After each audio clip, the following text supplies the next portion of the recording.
Bienvenue dans cette nouvelle édition du 12-15. Au sommaire de l'actualité, le Bénin est en deuil. L'ancien président Mathieu Kérékou s'est éteint ce mercredi à Cotonou, un décès qui a suscité tristesse et émoi à travers le pays. Appel au calme en Guinée, plusieurs échauffourées ont été signalés, notamment à Conakry, la capitale, depuis les appels à la contestation de l'opposition politique et puis célébration ce jeudi 15 octobre de la journée mondiale de la femme rurale, l'occasion de mettre en lumière la contribution vitale de ces dernières dans le secteur agricole africain.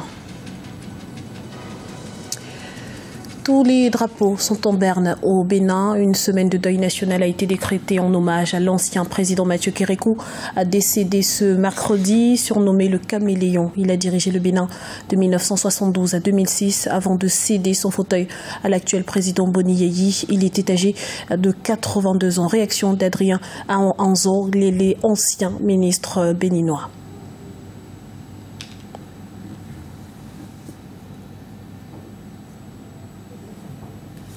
C'est une grosse perte, c'est un exemple de sagesse, de patriotisme. C'est un grand patriote. Il a montré un grand cœur à un moment donné, il a montré beaucoup de sagesse, il a montré un grand souci pour protéger le peuple contre les violences éventuelles, contre les appétits des insatiables.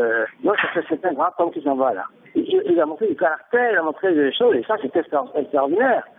Et venant des gens comme moi, qui ont été victimes de la révolution, j'ai été condamné à mort, j'ai été jeté en prison, j'ai fait 10 ans, je suis sorti. Quand nous parlons ici, nous savons de quoi nous parlons.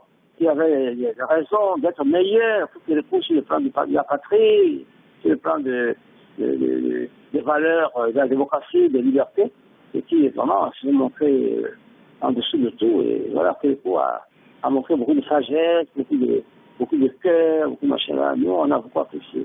C'est un grand homme qui s'en va là. En Guinée, le gouvernement sort de son silence après les violences de ces derniers jours. Dans une déclaration officielle ce mercredi, la première depuis le scrutin présidentiel du 11 octobre, les autorités appellent la population au calme et à la retenue. Le point avec Emmanuel Miimono. Première déclaration officielle depuis le 11 octobre 2015, date de la tenue de l'élection présidentielle. Le gouvernement guinéen appelle les différents contestataires au calme et a usé des voies de recours légales en matière de contentieux électoral. Depuis en effet le lendemain du déroulement du vote, l'opposition conteste les résultats et des violences ont commencé dans certains quartiers de la banlieue de Conakry. Au nom de l'autorité publique, c'est le ministre des Affaires étrangères en présence des représentants d'institutions internationales qui tentent d'apaiser les acteurs. Lorsque les résultats seront proclamés, s'il y a un contentieux électoral, comme le dit la loi, ceux qui ont des problèmes ont le droit légitime de s'adresser à la Cour constitutionnelle qui a été mise en place. L'état de droit ne se consolidera jamais si nous n'apprenons pas d'abord à respecter nos propres institutions. Le gouvernement déclare que les portes sont toujours ouvertes au dialogue et que l'opposition peut passer par les institutions de la République pour faire entendre ses revendications. La Guinée est un état de droit, ajoutera le ministre de la Justice, garde des Sceaux. Maître Cheikh Sako rappelle ensuite que les responsables des troubles post-électoraux feront face à la rigueur de la loi. Dès lors qu'il y a violence politique, violence post-électorale avérée, aussi bien les auteurs que les commanditaires sont passibles du code pénal guinéen.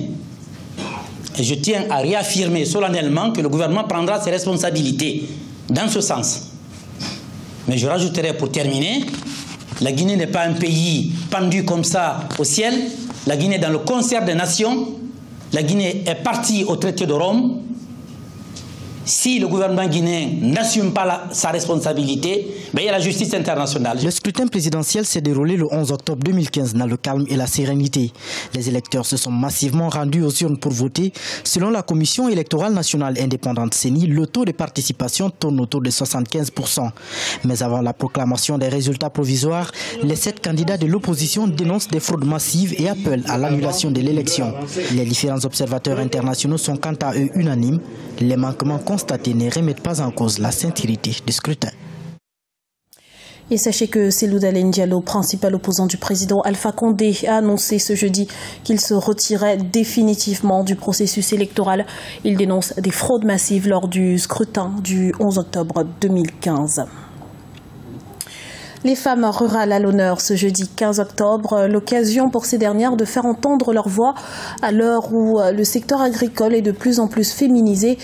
Plus de 80% des aliments sont en effet produits par des femmes sur le continent africain. Les détails avec Arwa Barkala. Elles comptent pour 43% de la main-d'œuvre agricole. Les femmes en milieu rural sont célébrées par les Nations Unies ce jeudi 15 octobre. Depuis 2008, l'institution mondiale souhaite sensibiliser sur les apports économiques, souvent méconnus ou négligés, de la femme rurale sur l'économie locale et nationale. Dans nos zones rurales, il existe la production. Mais après la production, c'est peut-être la commercialisation de manière informelle.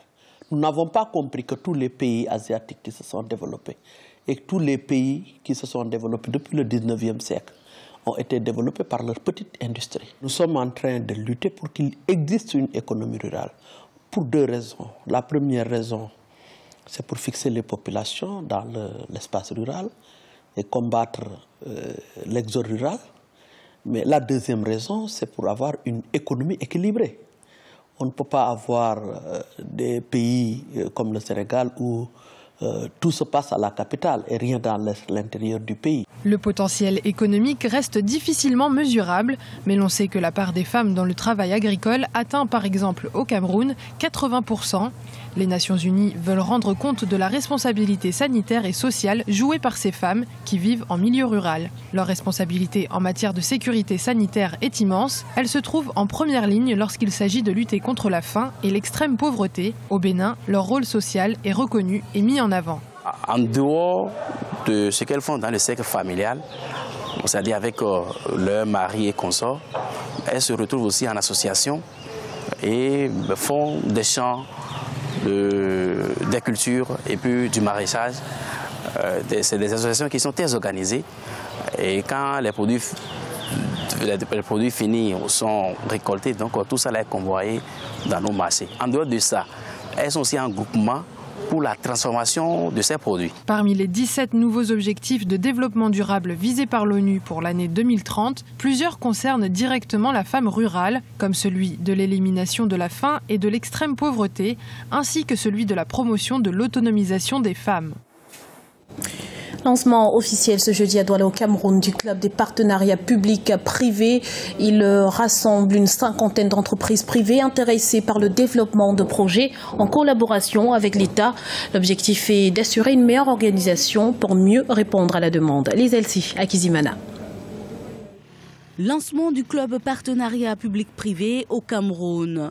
L'événement aura lieu ce jeudi 15 octobre 2015 à Douala, la capitale économique du pays. Une cinquantaine d'entreprises y participent, notamment les représentants des banques, des agences d'assurance, des entreprises de construction, des hommes d'affaires ou encore des industriels. L'objectif du club, assurer un meilleur échange d'informations au niveau du secteur privé afin de mieux répondre à la demande. Il y a beaucoup d'acteurs impliqués. Aussi bien donc la société de développement, la société de construction, l'opérateur, tous les conseils juridiques, les conseils financiers, les avocats, etc.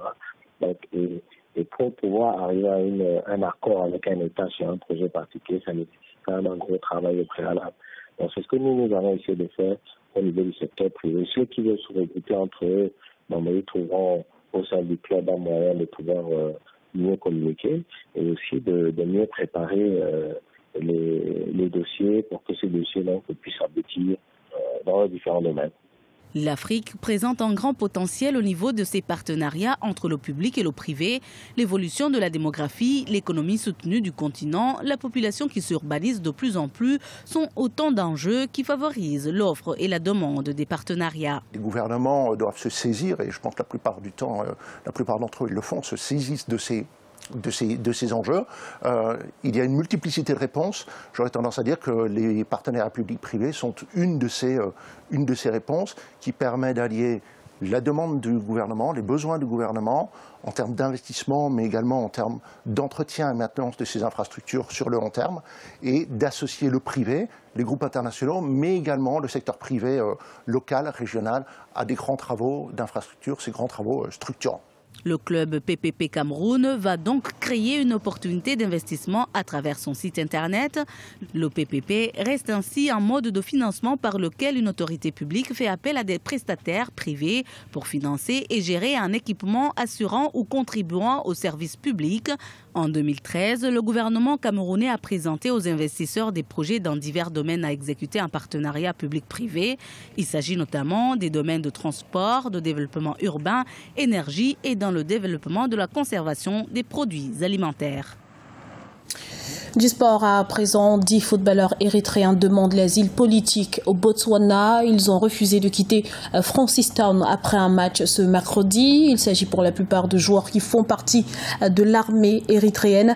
Ce n'est pas la première fois que des sportifs de ce pays de la Corne de l'Afrique profitent de déplacements à l'étranger pour demander l'asile politique et ainsi éviter le service militaire obligatoire. S'ils sont renvoyés chez eux, ils risquent d'être inculpés pour trahison.